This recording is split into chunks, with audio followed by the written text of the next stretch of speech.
Patrick Ollier, bonjour. Bonjour. Vous êtes président de la métropole du Grand Paris. Alors, on est près de 2 ans après sa création.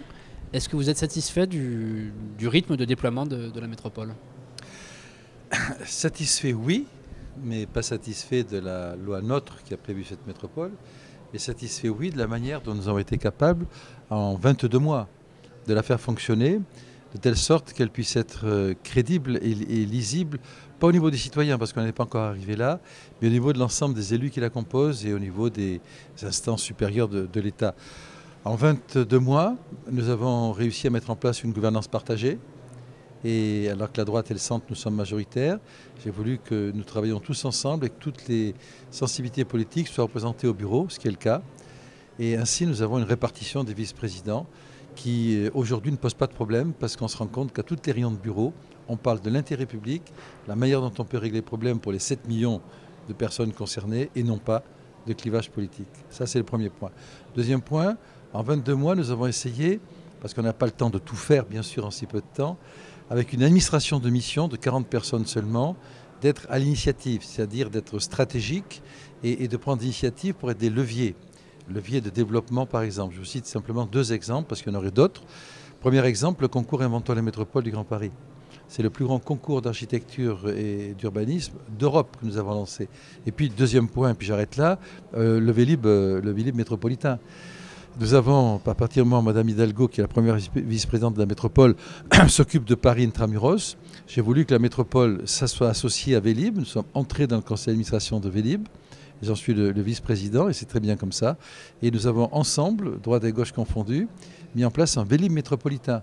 Et la métropole crée 400 stations de Vélib hors Paris, dans les communes qui ont été volontaires, bien sûr. Et ces 400 stations vont faire l'objet d'une subvention annuelle de la métropole à la commune de 10 000 € par station. Voilà 2 exemples en l'espace de 20 mois qui ont permis à la métropole d'exister. Alors, on voit bien l'effet d'entraînement qu'a eu la création de la métropole avec ce concours d'architecture que vous avez cité, qui va donner corps un peu au Grand Paris Express. Mais au niveau administratif, il semble y avoir un peu plus de problèmes, notamment, je pense, aux établissements publics territoriaux.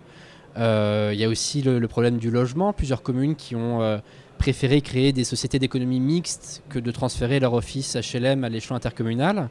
Comment est-ce que vous pensez pouvoir résoudre ces problèmes? Alors là moi je ne vois pas de problème. Le problème des communes, c'est par rapport aux OPT, aux établissements publics territoriaux.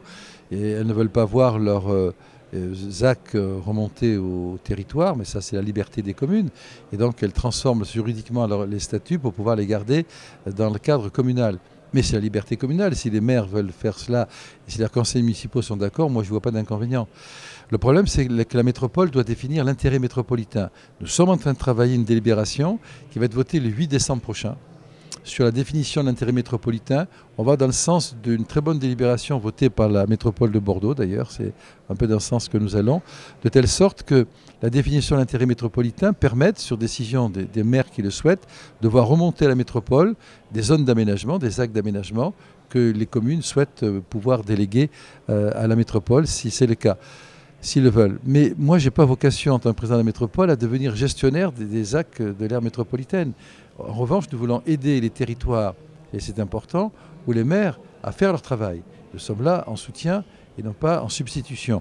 Parce que nous avons 40 personnes à la métropole du Grand Paris, administration de mission, je vous l'ai dit, et je n'ai pas envie de créer des services de gestion avec des centaines ou des... Regardez la ville de Paris, il y a plus de 60 000 fonctionnaires. Pour la métropole du Grand Paris, on pourrait imaginer qu'il y en ait autant. C'est totalement hors de question.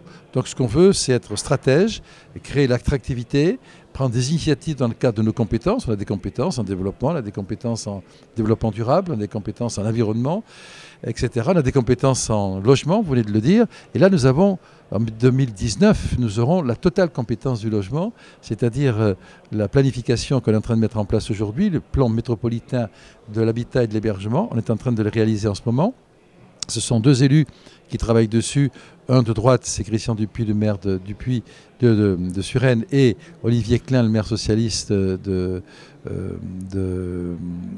Clichy-sous-Bois, et qui travaillent ensemble de telle sorte que là aussi, les idées politiques permettent d'avoir des tandems tout couleur, entre guillemets, qui travaillent sur la mise en place de ce plan.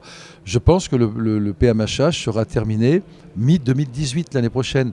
Et à début 2019, nous aurons la compétence opérationnelle sur l'aide à la pierre, avec des transferts qui se feront à partir de ceux qui aujourd'hui payent, avec des services qui remonteront à la métropole.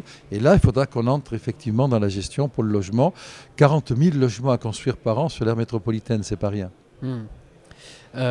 Qu'est-ce que vous pensez de la vision du Grand Paris promue par Emmanuel Macron, qui semble apparemment désormais s'orienter vers une échelle plutôt régionale?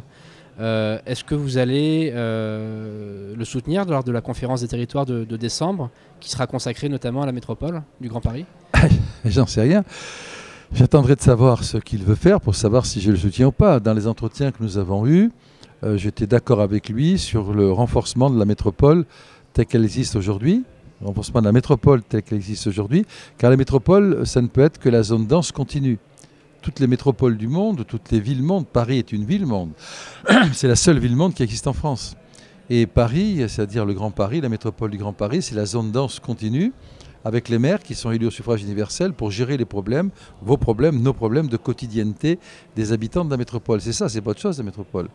Donc la métropole n'a pas vocation à gérer les champs de blé de la Seine-et-Marne, par exemple. En revanche, elle a vocation à s'intégrer dans un dispositif plus large de coopération pour que justement les zones rurales de la Seine-et-Marne ne se sentent pas dépossédées par une métropole qui serait trop forte, trop puissante et trop égoïste. Et qu'il faut imaginer un système qui permette d'irriguer l'ensemble d'un territoire plus large et de faire en sorte que la métropole restant ce qu'elle est, il puisse y avoir une sorte de pôle métropolitain régional qui permette d'établir des connexions entre la métropole et ses départements limitrophes, pour que d'une manière intelligente, à travers des conventions stratégiques de coopération, à travers des contrats pluriannuels de développement, ils puissent profiter de la dynamique de la métropole. Parce qu'il y a des gens dans ces départements qui y habitent et qui viennent travailler à la métropole, l'inverse étant vrai, etc., etc. Donc il y a des interconnexions qu'il nous faut construire. J'attends de savoir comment le président de la République souhaite construire ces interconnexions. Et le moment où il l'aura dit, je vous dirai si je le soutiens ou pas. Pour l'instant, ce qu'il prépare va dans le bon sens.